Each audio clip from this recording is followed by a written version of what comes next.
Stepwork. Welcome everyone back to the channel and another podcast. My name is Paul. I'm a happy member of CA. I live in Peterhead in Scotland, and I'm really pleased to be joined today by Elizabeth. Hello, good afternoon. My name's Elizabeth and I'm from London, and I'm an alcoholic and an addict. Thanks for joining us, Elizabeth. And Arthur. Yeah, hi. Thanks for your service, everyone. My name's Arthur. I'm an alcoholic and addict calling from the UK. Oh, glad you're here, Arthur. And Joe. Hi, everyone. My name's Joe. I'm an alcoholic addict calling from London. Yeah, thanks for tuning in to the podcast, family. There's lots of resources on this channel. There is now about 60 broadcasts on here. There's 14 on each of the steps. Not that we have a 13th or a 14th step, but we've got 2 on step 1 and 2 on step 2. There's also about 15 personal stories. There are podcasts on the entire psychic change, the ABCs of addiction, and various others. We're doing a series currently on the entire set of traditions. So there's lots of content. We're going to be putting up on this broadcast information about meetings, face-to-face and online. And there'll be different readings at different times. Feel free to pause and rewind this broadcast. And wherever you see this posted on WhatsApp, Skype, in the rooms or YouTube, feel free to get involved in the conversation. So I'm really pleased to have been joined today by you folks, and we've all brought a topic from our basic text, a book called Alcoholics Anonymous, which can be listened to or read completely free 24/7 at aa.org. You can also download free apps from the Google Play Store for the Big Book and the 12 and 12.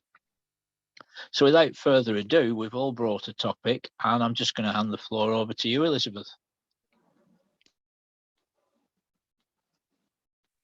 Thank you ever so much, Paul, for having me here today, and for everybody else. My name's Elizabeth, and I'm a grateful recovering alcoholic addict. The subject that I'm going to talk about this evening is chapter 11, page 151 of the Big Book, and it's a vision for you. Actually, it isn't. I do beg my pardon. Sorry, I was actually meant to be reading step 11, and for some reason my book just opened up on that page, which is quite weird. So bear with me one moment. I do apologise. Okay, so what I'm going to be reading is halfway through How It Works with Paul. Can we start again? Sure. What page are you on?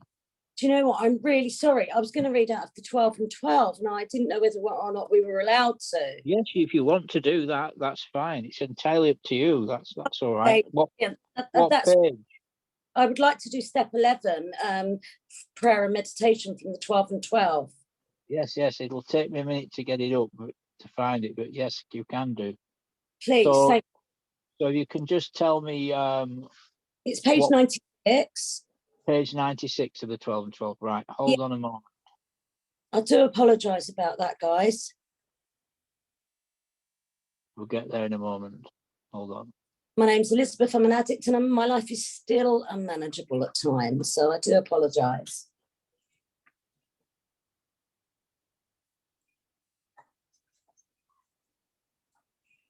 Right, I found it. Hold on, we're getting there now. What page did you say? It's page 96. It's step 11. 56. 96. 96. Yeah. I found it. Just hold on a moment. In fact, I've got it right here. My apologies to everybody else. No, it's completely fine.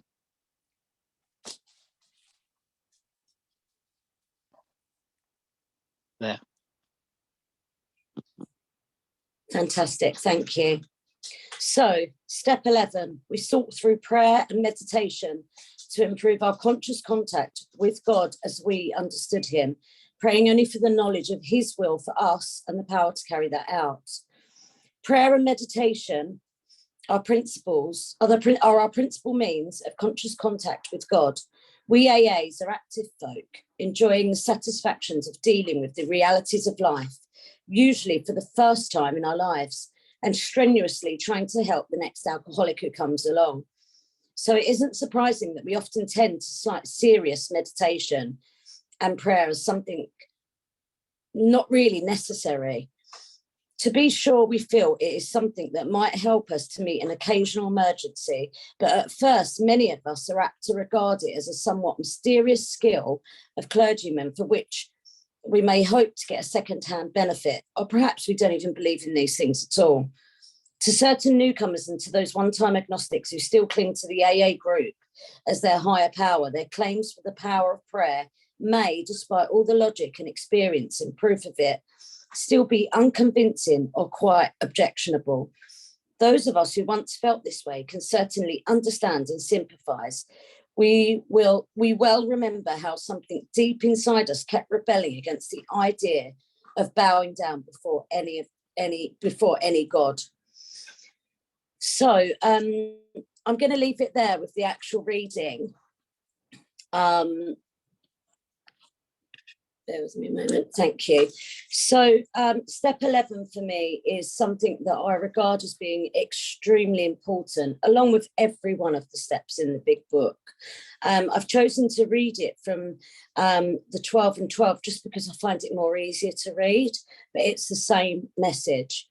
So before coming into recovery, the only time I prayed was when I needed God's help. And I reached out and said, please get me out of this scrap, God. I promise I'll never do it again. Or please, can I get the money to get this? Or, you know, it was always for my own means. And I never actually, I knew there was a God. I knew that I wouldn't be living if there wasn't a God. I didn't understand what God was, but I knew that there was something that was greater than myself. So step 2 for me, coming to believe that there's a power greater than myself, I found very easy because I knew that the scraps that I'd been in, that I would never be alive today to come here and do this podcast or even to just do anything in life if it wasn't for a power greater than myself. So every single day when I wake up, I was told to pray for a clean and sober day when I first came in. And I find today that if I don't do that, that I do notice that my days can possibly go wonky. Call it coincidence, but today I believe that there's no coincidences in God's world, you know, and if it's odd, it's God. There's anybody new on here that's listening and they don't understand that there is a power greater than themselves, or they don't know what to believe or how to believe, just take one day at a time. Look, I always say there's something that put the moon in the sky. You know, little men don't climb up there every single day and just put the moon in the sky and then the sun in the day. So there's something that did that. So that's the power greater than me or you. It's more stronger than a human power. So prayer for me is something that I get time for myself, and I sit down and I actually do get on my knees, although that's not specified. People can pray in the toilet, on the roof, wherever they want to pray. You know, it's you just connecting to the power that's greater than yourself. I believe in a spirit of the universe. I believe in a one loving God, and I believe that the power of prayer for me really works. I'll tell you about meditation briefly afterwards. When I pray, I feel connected. When I pray, I hand my life and my will over to the care of my God, of my understanding. And when I do that, that means that I haven't got to face the world alone today. And sometimes if I haven't prayed in the morning, I can do it whenever I want and restart my day. And I can also ask God to meet me halfway if I feel that I can't do everything on my own.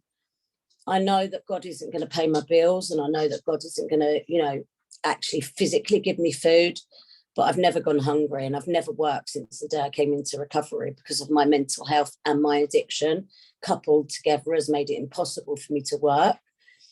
And I've been in recovery for just over 3 years. I'm 2 years and nearly 2 years, 4 months clean and sober. When I pray to God, I feel relaxed. I feel on a level. I feel humbled. I feel grateful. I actually get determined as well, you know, because I know that I've got this power that's so strong that walks parallel to me, and that I know that, you know, men of faith have courage.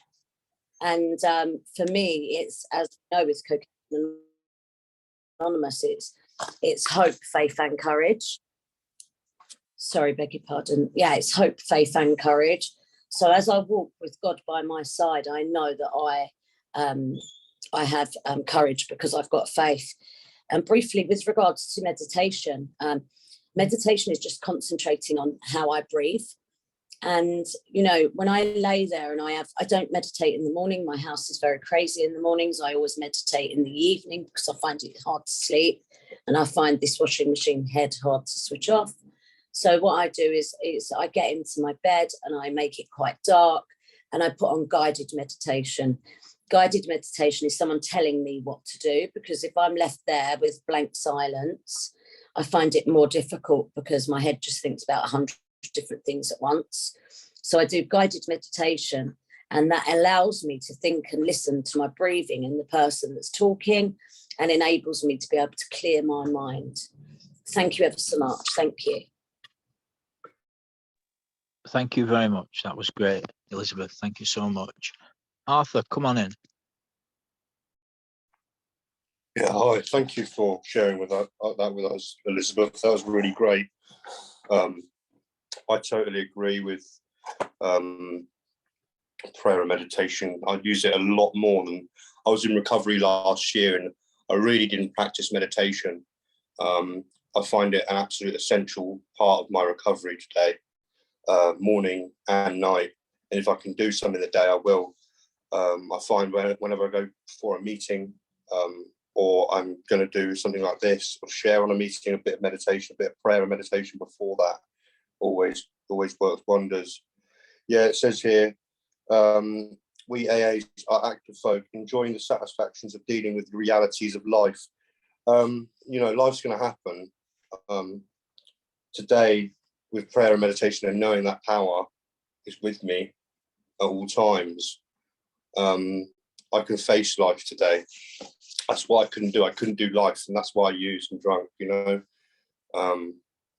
They say that if you want to know why you use, stop using, and that's absolutely true. Until I had a program in my life and accepted this power that was always there for me, until I accepted it and spoke to like spoke to God like a friend, and became agreeable and humbled by God. Until that happened, I couldn't really live a life on life's terms. I couldn't deal with life, and that's very different today. Yeah, I really enjoyed that reading. I really did enjoy that reading. And yeah, men of faith do have courage, you know. I used to think I had courage, but I was just, I'd act out. I realised now it's stupidity. Today I have courage to carry on doing this, and faith that it works as well. So yeah, thank you for letting me share. Cheers. Thanks so much, Arthur. Joe, come on in. Thanks, Liz. That was great. Thanks, Arthur. Prayer and meditation. There are no coincidences, like you said. My piece from the big book is about higher power. It works. That's probably why I'm reading about it. When I was, drinking and using, I like your good self, Liz, I would pray to get out of this situation. My heart, I actually remember I believed in God from a loving standpoint, but I couldn't, my actions didn't marry with that thought, and it would disappear pretty quick. Whilst looking through the big book, looking for something to read, I did laugh.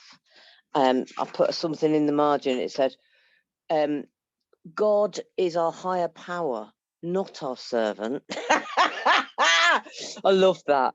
And that reminds me of the bit that says, we ask for help if others can be helped, but we make sure we don't try and ask for ourselves, because, you know, I'm in sobriety to get away from self.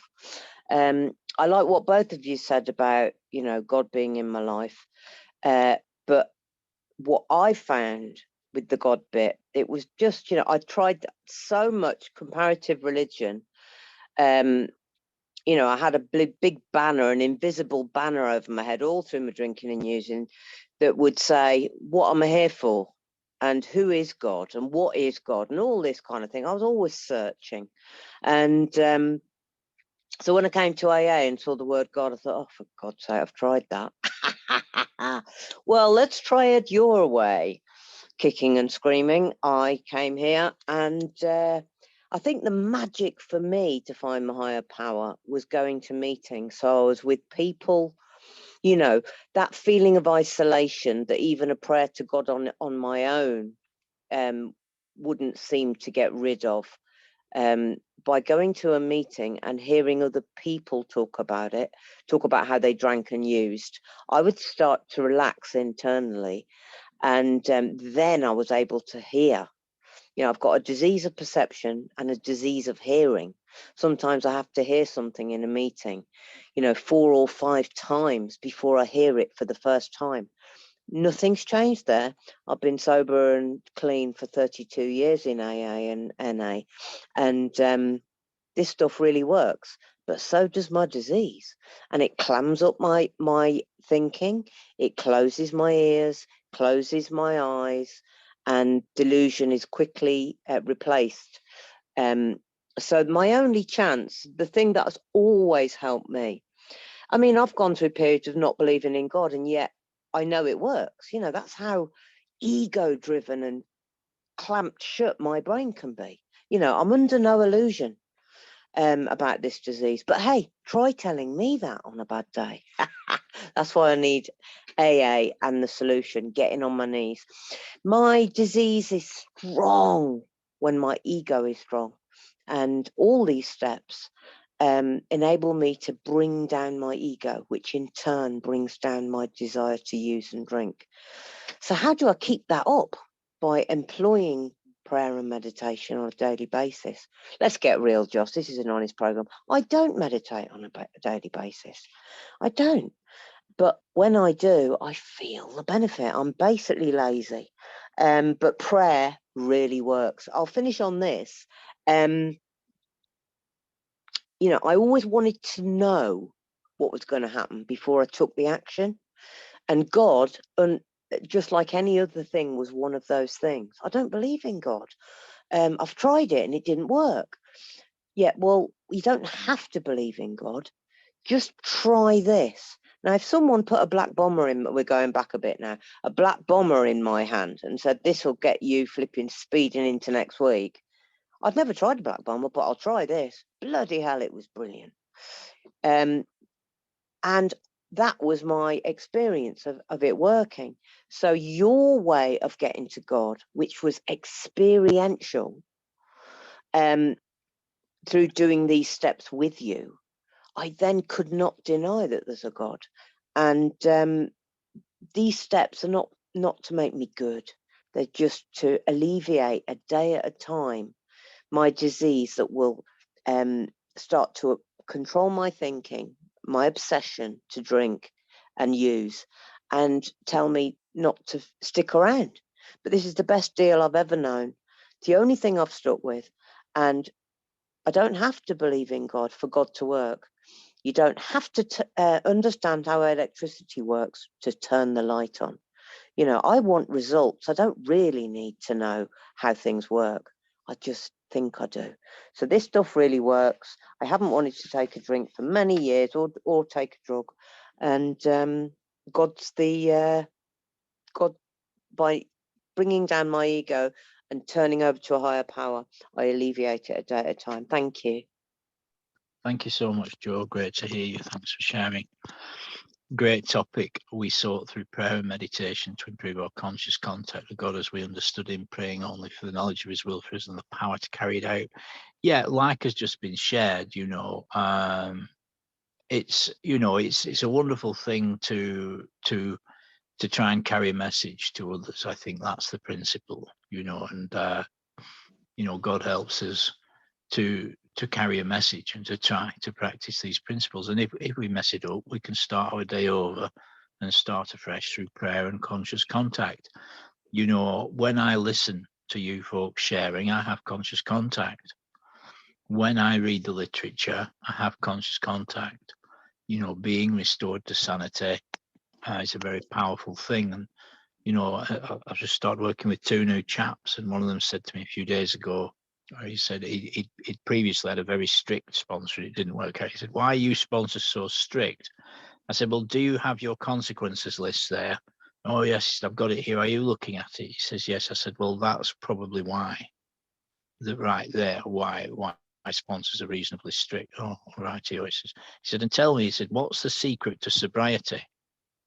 I said, "Well, if I could tell you that, there'd be no need for meetings, literature, or steps." I said, "But do you have the 10 suggestions that I gave you?" "Oh, wait a minute, I've got them here somewhere." "Have you got them?" "I've got them now. You're looking at, I'm looking at them." That's the secret to sobriety there. If you do all those things, not only will you stay sober, you'll have a reasonably manageable life. And all those consequences you can try and address, and most of them you can address. Oh, yes. So, you know, conscious contact happens through all those suggestions, like regular meeting attendance, systematically reading the literature a couple of pages every day, reading your personal spiritual literature a couple of pages every day, consistent step work, and good self-care, and being honorable and authentic, or at least trying to be. You know, it's progress, not perfection, you know.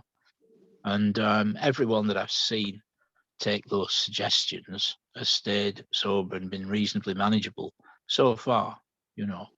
And I think the great thing about prayer is, you know, I ask and receive, seek and find, and knock and the door's open to me. And, you know, I think, you know, I mean, the level of surrender is in direct relation to the measure of trust. You know, in step 3, we made a decision to turn our will and life over to the care of God as we understood God. So, you know, I know you 3 folks in this room. You know, I might be prepared to leave my house keys with 1 or 2 of you, but the ones I don't know so well, I might tell you who's got my house keys, but I wouldn't give them to you because I don't know you, you see. And the more you know God, the more willingness you have to turn your will and life over. You know, and so the idea is improvement and enlarging on our spiritual journey, I think, and, you know, the transformation. And you said it earlier, Arthur, about being agreeable, you know, and many of these things are the mysteries of recovery. And I think it's completely down to the grace and power of God, you know, the mercy of God. Anyway, I'll leave it there. And let me see now. We've gone. Yep. So, Arthur, what have you got for us today? So, thank you for your share there, Paul, as well. I've brought along page 25. There is a solution to the very top of page 26. And after that, I was just going to read a little section from page 417. Acceptance was the answer, just to sort of tie into that. I flicked through the pages earlier and God presented me with this. So this is what I've come up with. So my name is Arthur. I'm an alcoholic and an addict. And this is page 25. There is a solution. There is a solution. None of us like the self-searching, the leveling of our pride, the confession of shortcomings, which the process requires for its successful consummation. But we saw that it really worked in others, and we had come to believe in the hopelessness and futility of life as we had been living it. When, therefore, we were approached by those in whom the problem had been solved, there was nothing left for us but to pick up the simple kit of spiritual tools laid at our feet. We have found much of heaven, and we have been rocketed into the 4th dimension of existence, of which we had not even dreamed. The great fact is just this, and nothing less, that we have had deep and effective spiritual experiences which have revolutionized our whole attitude toward life, toward our fellows, and towards God's universe. The central fact of our lives today is the absolute certainty that our Creator has entered into our hearts and our lives in a way which is indeed miraculous. He has commenced to accomplish those things for us which we could never do by ourselves. If you are as seriously alcoholic as we were, we believe there is no middle of the road solution. We were in a position where life was becoming impossible, and if we had passed into the region from which there is no return through human aid, we had but two alternatives. One was to go on to the bitter end, blotting out the consciousness of our intolerable situation as best we could. The other was to accept spiritual help. This we did because we honestly wanted to and were willing to make the effort. And I'm just going to tie that up with page 417, if you've got that there. And it's acceptance is the answer. I'll let you get it up on the screen.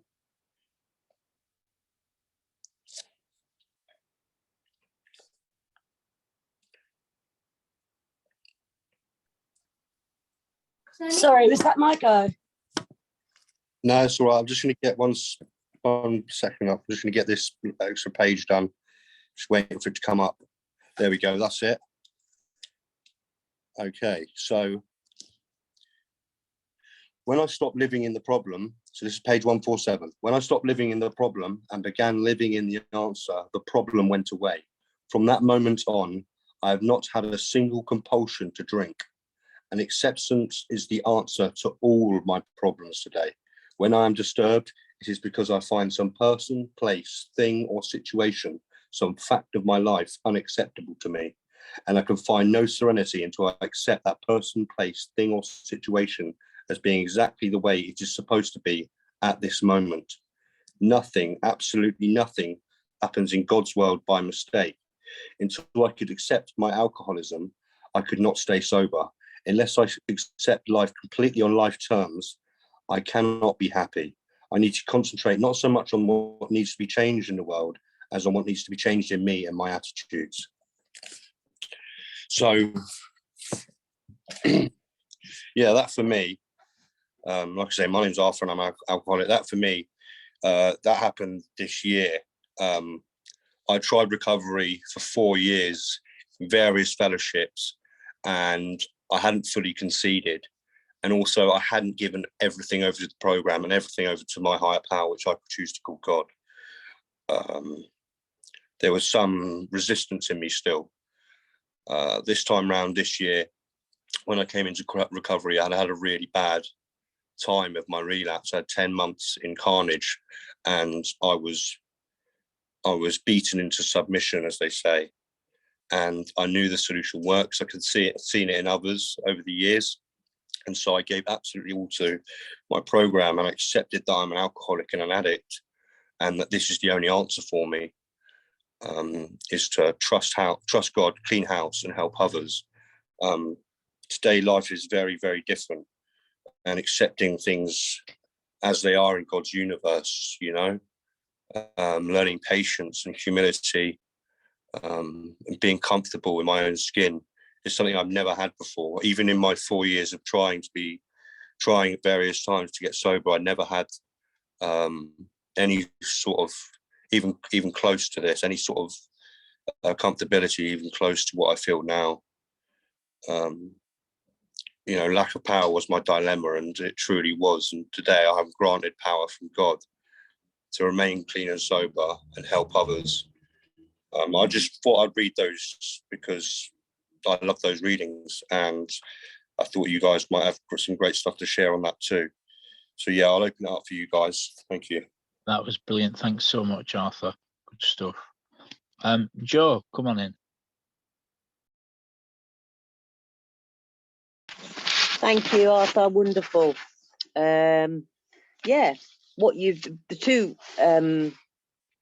paragraphs you read out are all about, as I understand it, the problem and the solution. The problem for me is that, well, when I was drinking and using, the problem for me was that I could not stay at a comfortable level. Getting that balance, which basically was like a pendulum, really. And towards the end of my drinking and drugging, it was a waste of time. I could forget the balance. I was gone, and it had stopped working. That was the biggest tragedy. for something so magnificent that started working to no longer work, it was just an absolute tragedy. But that was the journey to step one for me. Like you said, a total going concern, kaput, and I had to accept that. And if that was the problem, what's the solution? You can call it AA, you can call it CA, you can call it NA, you can call it all those things, but actually it's cloaked. God is cloaked in those places for me. God in a church doesn't work for me. I've tried it. It doesn't stop me drinking and using. But God via AA and NA and CA and all the A's works for me, because these steps are built for somebody exactly like me. An all or nothing person, a perfectionist who no longer practices perfection or no longer wants it. I mean, I've become the very person I used to sneer at, and I wasn't working on it. You know, the amazing thing about this journey and these steps is whatever I'm working on at the time, other things seem to go as well. For example, I was brought up a strict Catholic, and I've never met a Catholic that doesn't have guilt, you know, as their constant companion, no matter what they do. I have no guilt today. The guilt is gone, and I never even worked on it. So if my addiction is the problem, the solution is a higher power and these steps. So it's a real switch. It's just a switch. I remember 2, 3, 4, 5 pints, and I'd get that switch. I'd get that release. And I can do that. It's a thought away. I can do the same when I'm consumed with anger or people are pissing me off like life does. Reality. Who wants reality? Not me. But with these steps, it's beautiful. Not immediately. It's when I employ the protocols of the steps and the things I've learned that you guys have taught me. So what is that switch then? I can be on a tube going somewhere and somebody sits next to me with the most appalling aftershave on. I don't get him to move. I move. You know, I take an action and move to another carriage. If I can still smell it, I can then do the serenity prayer. And that is the solution. It changes me. I can't accept things immediately, readily. It's a process, just like this whole thing is a process. Acceptance comes after 5 different processes. First is disbelief. It's like grief. Disbelief or anger and bargaining. Next is anger, I think it is. Then it's sadness, then it's grief, and then it's acceptance. So I've got a few things to get, but immediately I start saying the serenity prayer over and over, and I start to deflate my ego. All I seem to be is ego without God's help. I'm either in ego or I'm filled with the spirit, the power to do the next thing. So lack of power is my dilemma. A power found in these steps is my solution, and I walk. I've done things that would petrify me if I had to sit and think about it. But AA and CA teaches me not to sit and think about it, just to walk through it and share it at a meeting. So thanks very much, Arthur. Wonderful stuff. Thanks so much, Joe. Thank you. Yeah, it's a great bit of the book, really is. I was just thinking about this bit here where it says about the hopelessness and futility. The futility of thinking that a substance, a pill, powder, potion, liquid or rock could somehow enhance and improve our life. You know, the delusion that an altered condition would somehow improve the position. You know, and many of us, we, particularly towards the end of our using careers, we realise that futility, don't we, of medicating, you know, feelings about the past, anxiety about the future, concern in the present. You know, we live to use and use to live. It's a really, really good bit of the book you brought off there. And it says there, we're approached by those in whom the problem had been solved. There was nothing left for us but to pick up the simple kit of spiritual tools laid at our feet. you know, and that's the beautiful privilege of presenting. You know, another great thing about recovery abstinence is that, you know, we seek freedom on a daily basis, and sometimes it can be really polemic, like it's just been described. You know, sometimes we're like, everything's just wonderful, and then other times, like Bill in Bill's story, you know, he was on the mountaintop and he felt the breeze of God's presence, but on the next page he was in the doldrums and, you know, a high level of depression. And life can be like that sometimes, you know, and that balance can be elusive. And I think that's where consistency comes in. And I like very much the part about acceptance, Arthur, on page 417. Let's see if we can just get it on the screen here.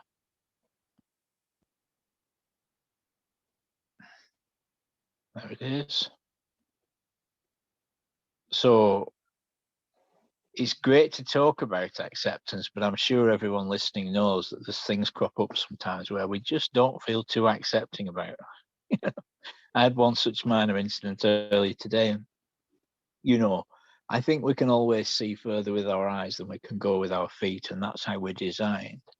You know, so it's true in the natural. You can always be able to see further than what you can physically go. You know what I mean?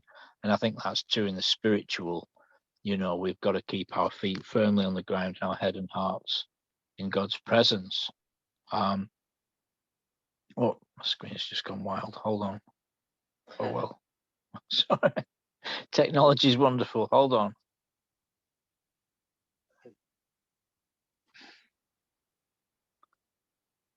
So acceptance is a great thing, and, you know, I'm convinced that most of the consequences that we have can be addressed, and I've seen it time and time again. And a lot of the blokes I work with have got absolutely horrendous consequences, you know, mental, physical, emotional, criminal, financial, marital, domestic, housing, you know, and what they can't find solution for, they can have acceptance around.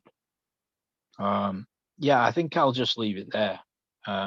So, Joe, what have you got? Oh, hang on. No, sorry. It's Elizabeth's turn to come in on what Arthur shared. Come on in, Elizabeth. Good evening, guys. Elizabeth, alcoholic addict. Thank you ever so much for sharing there. I really appreciate it. I'm going to go in with acceptance first of all, because 417 to 420 is something that I go back so very much, because there's so many things that come up in life, living life on life's terms, that I truly and utterly have to have acceptance with. You know, I can't control people, places or things, and so acceptance is the only answer to those things that come up that I can't control. The only time that I really find it difficult to hand my life and will over to God and to have acceptance is when it's something to do with my children. Because I seem to lose all sort of sensibility and probability around it. If one of them is harmed or is going for a bad time, I instinctively revert back to the old version of myself. And then I have to stop and pause, you know. And I need to bring God into the equation and learn that sometimes I can't always control the situations, and I have to accept that. So acceptance is the key, is extremely important to me, and it leads me on to lots of other things within the big book, that, you know, I can't control everything, and as much as I'd like to, I have to have that awareness around me today and that knowledge. The lack of power was my dilemma. That's a funny one for me, because I was in total and utter denial. I didn't think that the lack of power was my dilemma. I was out there for 30 years. Took my first drug at the age of 11. I stopped at the age of 42. I had a relapse though, so stopped at the age of 43. And the lack of power being my dilemma, I never ever thought it was a lack of power. I thought that I was in control. You see, Elizabeth's way of thinking, it's so distorted, that disillusion, listening to that lie. You know, I ended up in an institution. Then I realised that the lack of power was my dilemma. For my willpower alone, you know, will not keep me from picking up that first drink or drug. You know, I have a head that tells me that I do not, and a head that tells me that I do not have this illness, you know, that will constantly lie to me. You know, I was disillusioned to believe that I was not an addict and that I was in control. And when I found out, really, it wasn't actually when I first came into the rooms out of an institution, because they say that this stuff leads us to jails, institution, or death. I was lucky to escape jail. And I ended up in the institution, and I almost died on a few occasions. And after getting 14 months clean and sober, my ego creeped back in, and I went back out the door, because, you know, this is a program that half measures avail nothing, meaning someone used this example the other day. If you put 50p in a Coke machine and the Coke's £1, you don't get half a can of Coke out. What a great analogy, you know. It's so very true. If you don't put 100% into this program, you won't get 100% out. And I very quickly learned that at 14 months clean and sober, and I went back out the door. And it was only at that point, not whilst when I picked up that first drug, but whilst being out there on that spree for that 72 hours, that was when I knew that the lack of power was my dilemma, because I could not stop once I started. You know, I could not stop, and that's because I've got, you know, I've got an allergy. That's what makes me different from the normal type of person. You know, I have this allergy that once I put something into my body that changes the way that I feel, straight away I'm off and running, and I don't know what's going to stop me. And the only thing that did stop me was that I came home to get money out of my drawer, because my bank account had been drained by myself.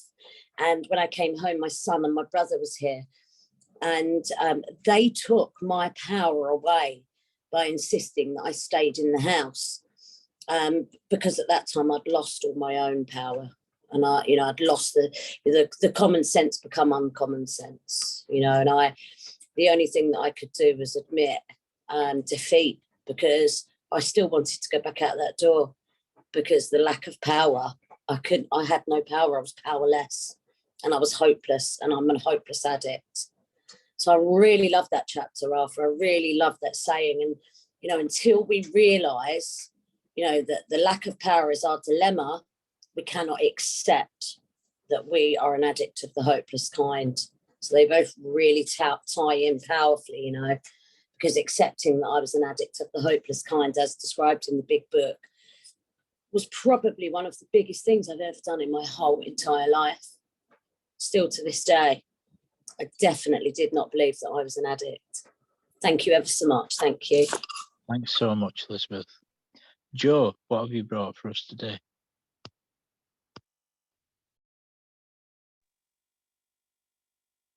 Joe, you're muted.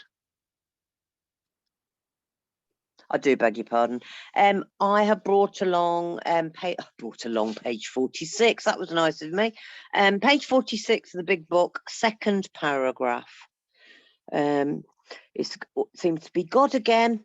Good old God. Still don't know what it is, but I know it works. So it's like trying to describe a cloud. So second paragraph, page 46. We found that as soon as we were able to lay aside prejudice and express even a willingness to believe in a power greater than ourselves, we commenced to get results. Even though it's impossible for any of us to fully define or comprehend that power, which is God. Much to our relief, we discovered we did not need to consider another's conception of God. Our own conception, however inadequate, was sufficient to make the approach and to effect a contact with God. As soon as we admitted the possible existence of a creative intelligence, a spirit of the universe, underlying the totality of things, we began to be possessed of a new sense of power and direction, provided we took other simple steps. We found that God does not make too hard terms with those who seek God. To us, the realm of the spirit is broad, roomy, all-inclusive, never exclusive or forbidding to those who earnestly seek. It's open, we believe, to all. So I'm going to leave it at that. And that reading perfectly explains the mystery of something. We stood at the turning point. So many turning points in these 12 steps. Having realized I'm powerless over alcohol and drugs, what am I going to do? I don't know. Come to a meeting. Yeah, but you talk about drinking and drugging there, and it makes me want to drink and drug again. No, the solution is there. Come along. So I went along, and for the first 2 years, all I heard was how people drank, how they hid their booze.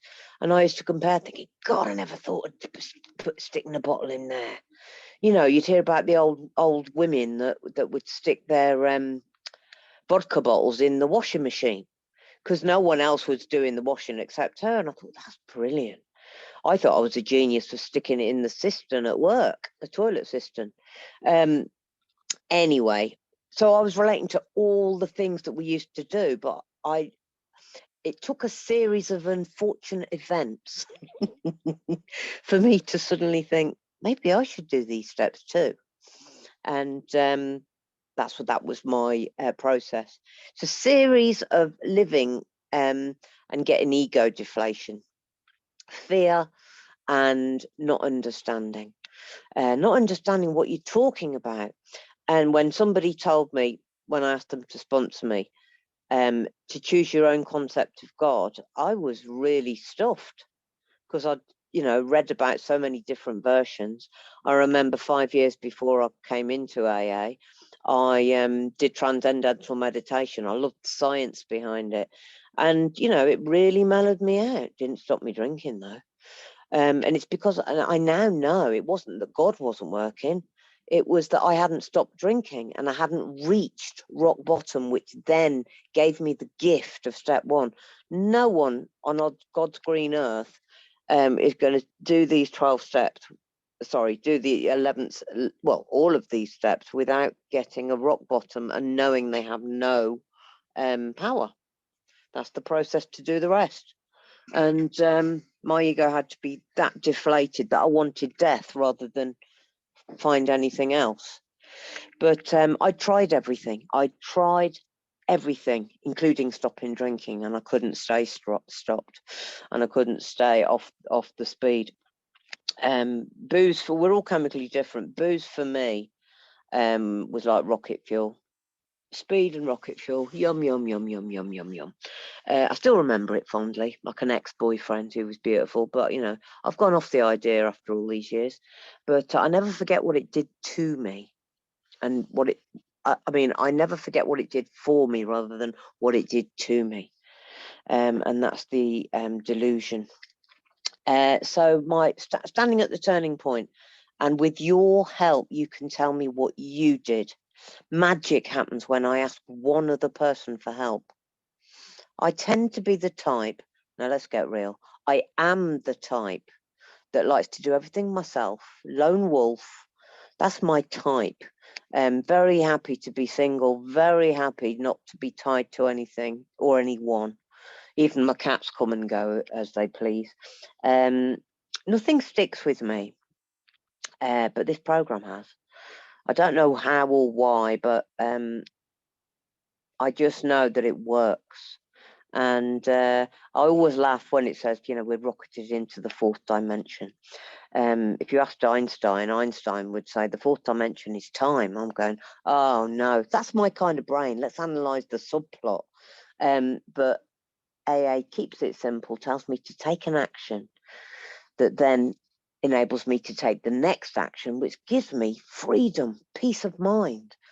I'd make a decision. I was a binge drinker, and I'd make a decision, after the internal pressure, which I call my alcoholism, or one of the facets of it.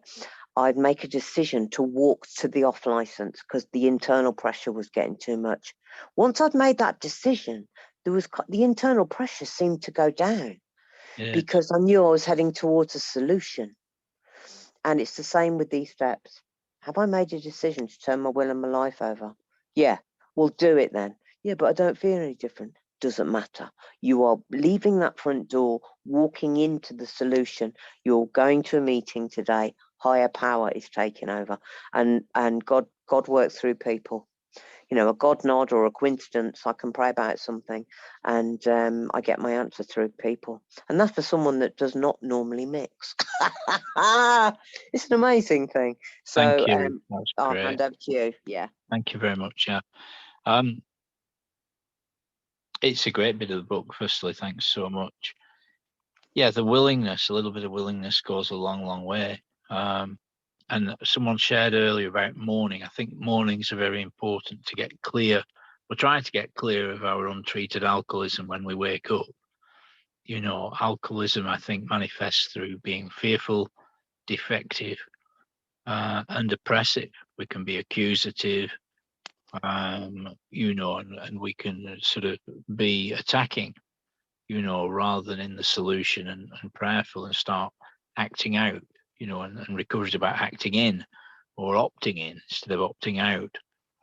And really, it is all about that conscious contact that Elizabeth so wonderfully brought to us at the beginning.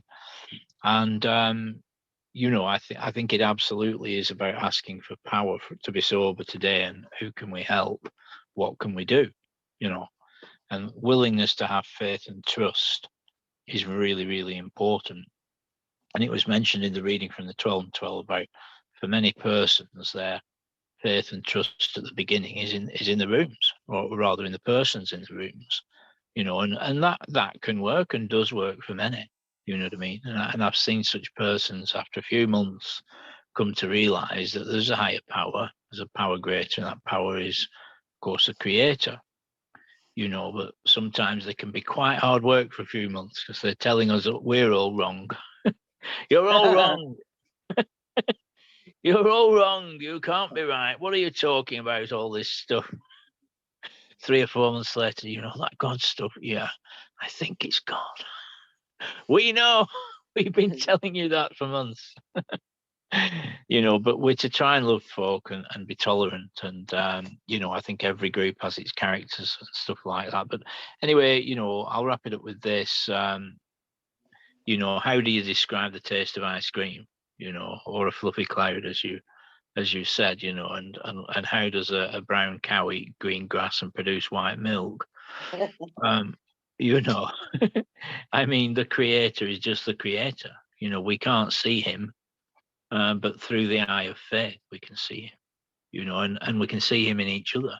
I've been listening to him through you folk from the beginning of this meeting. You know what I mean? And so, you know, the character and nature of God is in every human being. You know, so I think faith and trust grows like a muscle. Anyway, let me see who's next. It is Elizabeth. Come on in. Hi guys.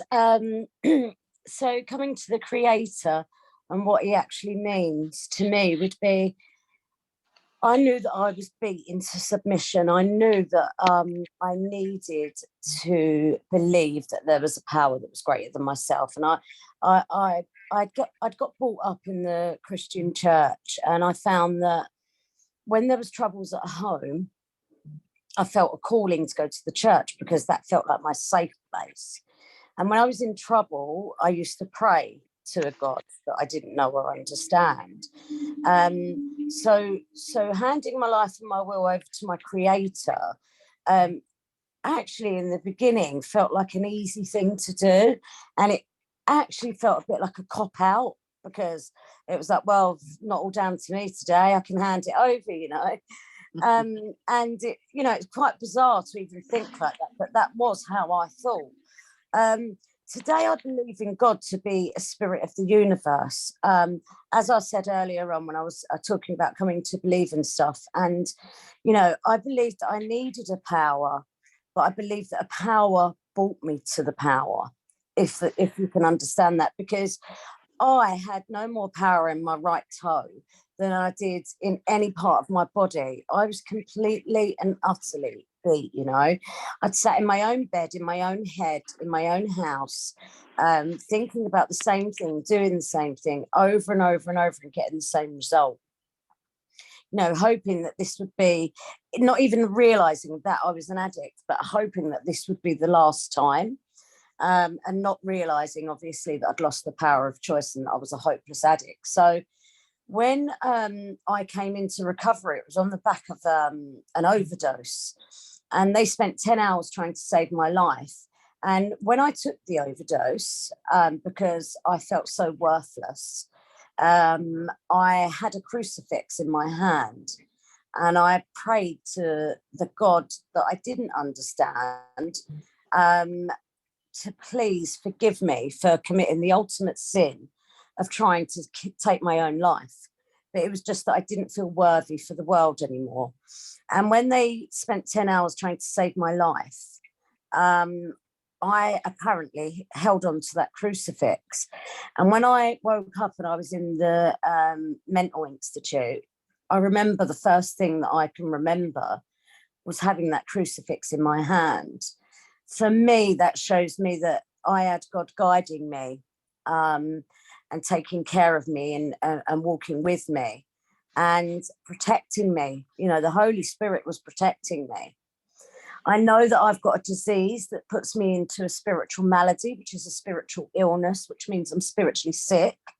I'm aware of that today. And I'm aware that any of my other feelings or emotions, resentments, hurt, pain, anger, jealousy, fear, any of those feelings will put me into a spiritual malady. And the only way that I can get myself out of that spiritual malady, or enable myself for not falling prey to that twisted insanity of believing that I could pick up that first drink or drug again, is by connecting to a power that's greater than myself. So if there was anybody new that was listening, I would say that just keep going, because the psychic change will happen.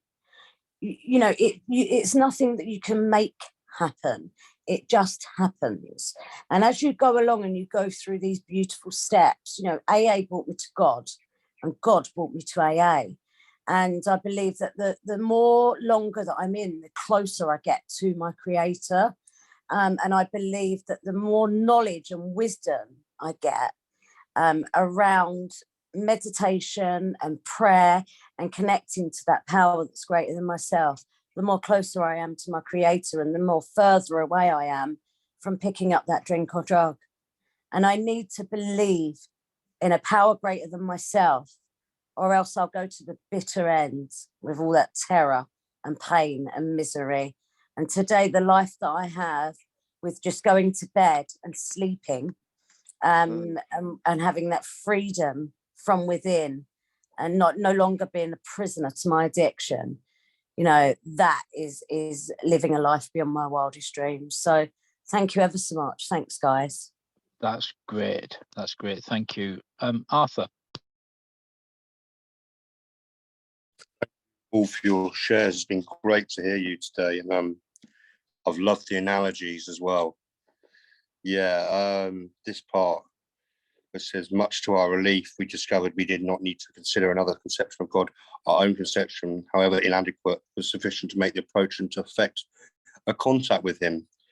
As soon as we admitted the possible existence of a creative intelligence, the spirit of the universe underlying the totality of things, became to be possessed by this new sense of power and direction, provided we took other simple steps.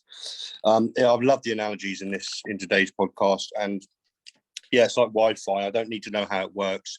I can't touch it or hold on to it, but it definitely exists. Otherwise, we wouldn't be speaking on this platform now.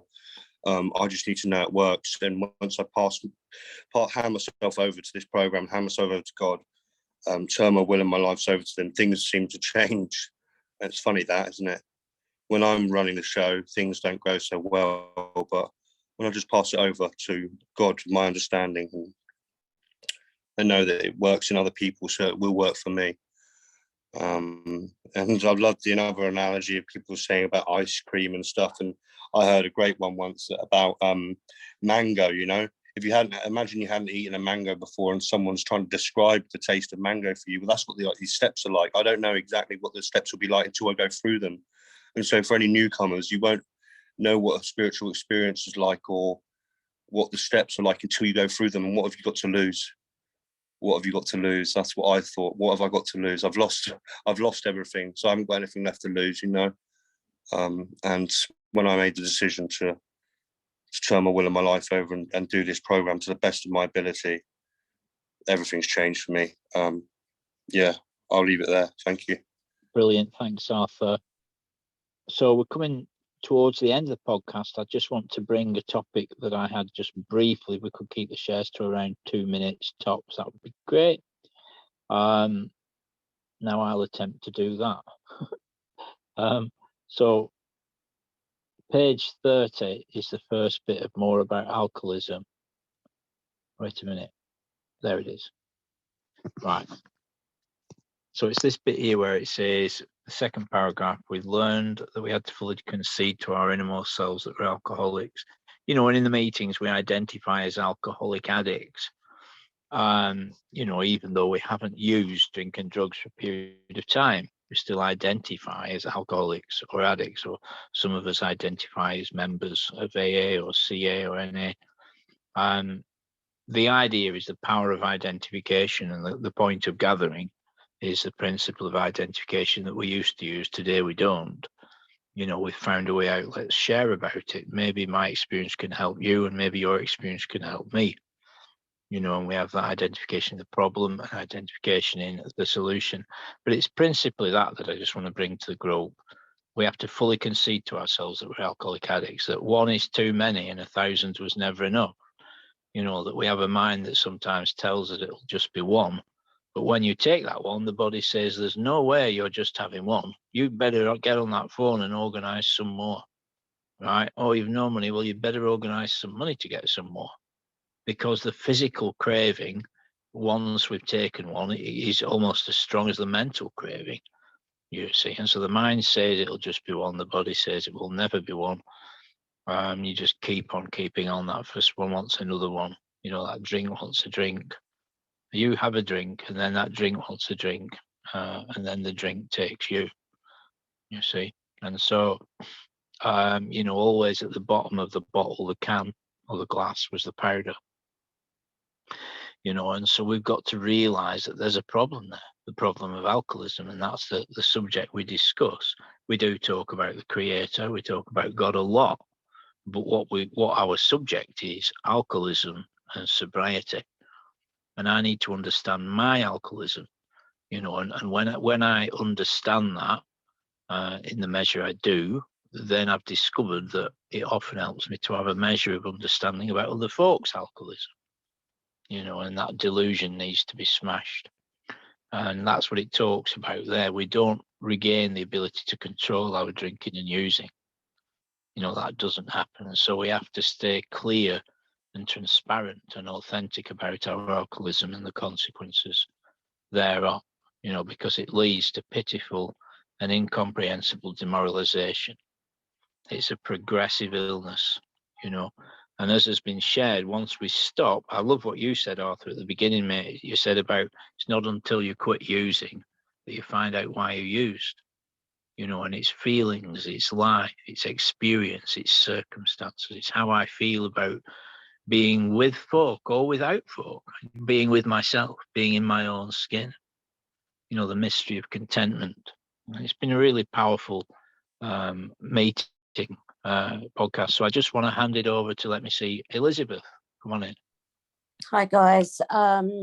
Yeah, just to say that if you're anything like me, as described in the book, a hopeless addict, once you start, you can't stop. I've got a threefold illness. And it starts with the fact that I start thinking about picking up drink or drugs. The moment I start thinking about it, it starts a phenomenon of craving, and I just cannot stop myself. Then I end up picking up. Once I start, I can't stop. I can't stop until I physically can't take any more. I never knew that this was an illness. I just thought that it was me and the way that I reacted to the drink or drug. I have an illness that centers in my mind that tells me that I have an illness of more. It doesn't matter what it is that I take.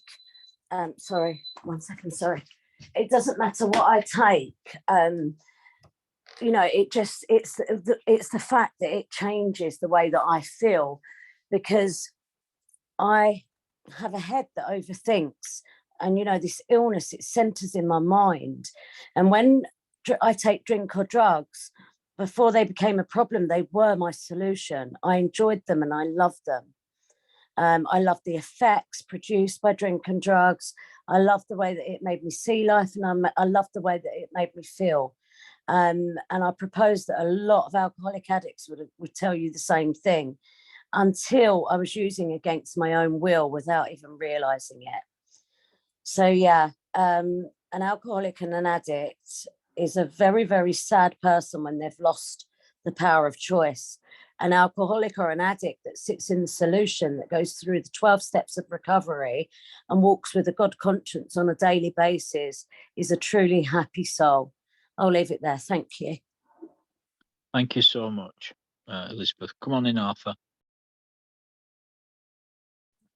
Yeah, hi guys. Yeah, that was a great part of the book, Paul. Just want to say thank you all for being here as well today. It's been great. Yeah, when I fully conceded to my innermost self that I was an alcoholic addict, it changed my life, because I gave everything to this program then. You know, I was thinking just then while that was being read as well, that what was the worst thing that ever happened to me, that I found out I was an alcoholic and an addict, and that I had to come to CA and AA. And then what's the best thing that ever happened to me, that I found out that I was an alcoholic and an addict, and I had to come to CA and AA. It's the not knowing, you know. Not knowing is standing from a position of not knowing as well. And it's like the law of atrophy, sorry. You know, it's like the gym. If I don't go to the gym, I'm going to lose my muscle mass. If I don't put my work in, I'm going to lose my spiritual life. I'm going to lose my spiritual well-being. And I'm going to get into that obsessional thinking of using and drinking drugs. And eventually I'm going to take one. So I have to practice this constantly. And it becomes easy. It becomes like second nature. Yeah, I just want to leave it there. Thank you for today. Thank you. Brilliant. Thank you so much, Arthur. Great to hear you. Joe.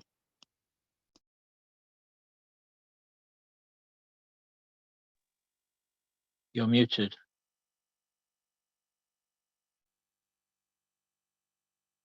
Joe. Okay, so while Joe's just figuring out a microphone, I'll just mention the meetings. There's lots and lots of meetings, folks, and you're welcome at them all. You can listen to messages of hope, faith, and courage like you've heard today in our meetings. Oh, come on in, Joe. Oh, sorry, darling. I just got rung by the AA office, so I had to turn them down, and then anyway, blah.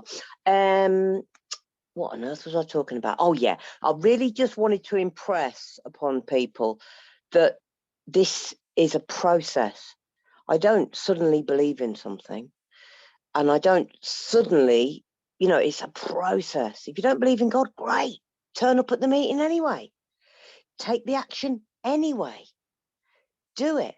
Do it without any belief.